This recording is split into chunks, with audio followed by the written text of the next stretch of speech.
Euskaltzaindiaren webgunean, hizkuntza baliabideak irraitzean, Euskara Batuaren eskuliburua dago. Eskuliburu hau Euskaltzaindiaren mendeurrenaren ospakizunetan aurkeztu zen, eta arauak zein gomendioak argitalpen bakarrean eta modu erakargarrian ematea du xede. Paperean argitaratuta dagoen arren linean ere kontsulta daiteke. Leiho nagusian atal bi daude.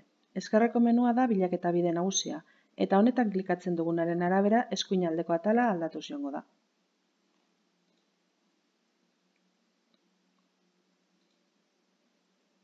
Zalantzak eta argibideak atalean, eskuliburuan edozein ataletan aurki daitezkeen hitzak bilatzeko aukera dago, eta nahi izanez gero, eremua ere zehaz daiteke. Bila dezagun esaterako, desberdin hitza. Eskuinean, eskuliburu osoan bilaketa egin eta aurkitutako emaitzak agertuko zaizkigu.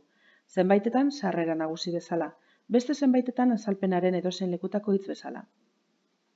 Eskuliburuan kontsultak modu alfabetikoan zein analitikoan egiteko aukera dago. Demagun mantendu hitza aurkitu nahi dugula. Sakatu sarrerak alfabetikoki, sakatu M, eta zerrendan agertuko zaigu mantendu. Aukeratu eta horri buruz dagoen azalpena irakurri ahal izango dugu. Baina gogoratu eskuliburua ez dela hiztegi soila.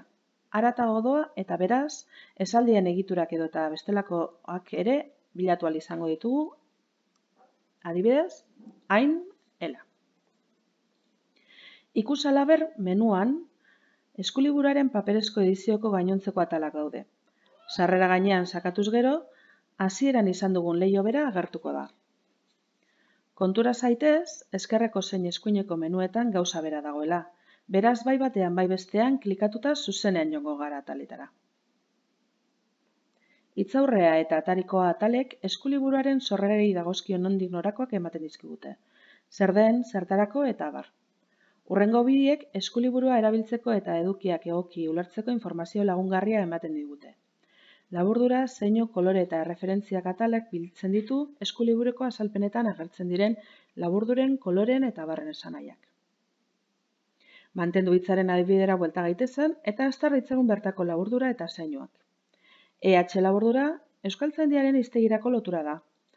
Adibideak gorriz edota galdera ikurraz markatzen dira, gramatika aldetik zuzenako diren argi ez dagoenean.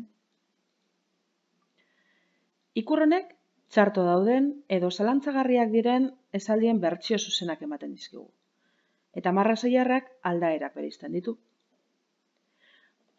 Glosarioak aldiz, gramatikan aditu ez diren erabiltzaileak galdez daitezen, gramatika terminoez eta haien ezalpenez osatutako hiztegitxoa datar. Adibidez, aitzatzea zer den, edo adlatibo marka zein den. Hurrengo lau ataletan, hau da, puntuazio markak, zalantzara egiten duten zenbait hitz eta izen berezi, kalko oker nabarmen batzuk eta deklinabide taulak izena dutenetan alegia, ikasteko eduki osagarria dago. Puntuazio markak.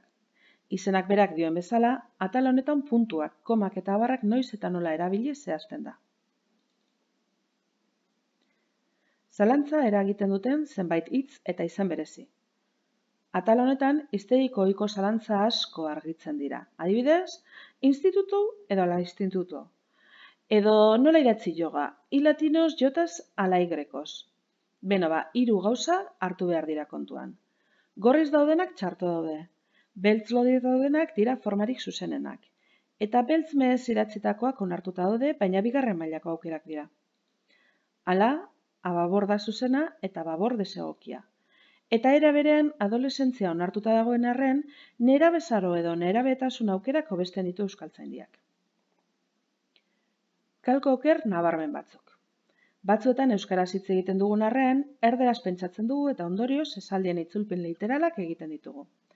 Baina guztiak ez dira zuzenak. Adibidez euskaraz hilea hartu esamoldea txarto dago, ezta?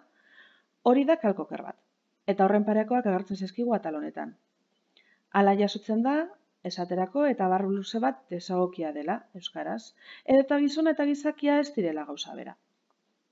Deklinabide taulak atalean, deklinabide zein aditz taulak kontsultatzeko modua dago.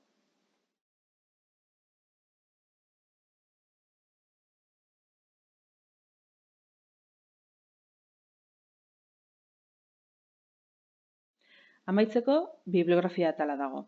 Eskuliburua osatzeko iturrien berri ematen diguna.